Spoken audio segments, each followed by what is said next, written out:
MLA Padmarao Goud నోరు అదుపులో పెట్టుకొని మాట్లాడు.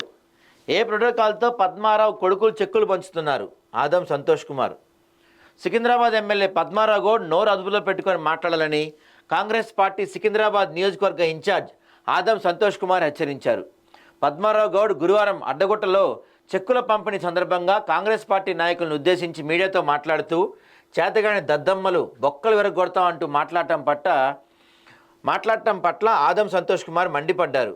ఈ మేరకు తుకారం గేట్లోని తన నివాసంలో కాంగ్రెస్ పార్టీ నాయకులతో కలిసి ఆయన మీడియా సమావేశం నిర్వహించారు. ఈ సందర్భంగా సంతోష్ కుమార్ మాట్లాడుతూ కాంగ్రెస్ పార్టీ మీద విషం చిమ్మటం మానుకొని అభివృద్ధి వైపు దృష్టి సారించాలని సూచించారు.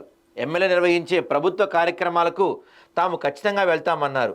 రాష్ట్రంలో ప్రజాపాలన నడుస్తుందని, తాము కూడా ప్రజల్లాగే కార్యక్రమాలకు వెళ్తున్నామని, అది జీర్ణించుకోలేని పద్మారావు గౌడ్ ప్రోటోకాల్ మాట్లాడటం సరికాదన్నారు.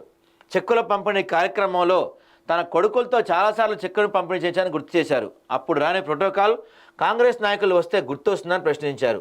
5 డివిజన్లకు తన కొడుకులను ఇన్ఛార్జిగా నియమించే రాజకీయాలు చేయటం ఎంతవరకు కరెక్టని ఆయన ప్రశ్నించారు.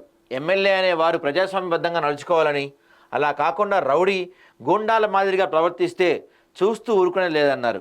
కాంగ్రెస్ పార్టీ నాయకులు విలువలతో కొన్ని రాజకీయాలు తెలుసని, దేనికైనా సరే ప్రజాస్వామ్యబద్ధంగా పోరాడతామని, కాంగ్రెస్ కార్యకర్తలకు ఆదం ఫ్యామిలీ ఎప్పుడూ అండగా ఉంటుందని, వారిపై చిన్న గీత పడ్డా సహించేది లేదన్నారు. ఇప్పటికే నియోజకవర్గంలో ఒక డివిజన్ కార్పొరేటర్ కాంగ్రెస్ చేయాలని గుర్తు చేశారు. కాంగ్రెస్ పార్టీ పొత్తుతో 2004లో మొదటిసారి ఎమ్మెల్యే అయిన విషయం పద్మారావు గౌడ్ గుర్తు చేసుకోవాలన్నారు. కాంగ్రెస్ పార్టీపై విషం చెమ్మటం మానుకొని నియోజకవర్గ అభివృద్ధిపై దృష్టి సారించాలని సూచించారు. సమావేశంలో ఈ కాంగ్రెస్ నాయకులంతా పాల్గొన్నారు. సో పద్మారావు గౌడ్కి ఆదం సంతోష్ కుమార్ గారు గట్టి వార్నింగే ఇచ్చారు.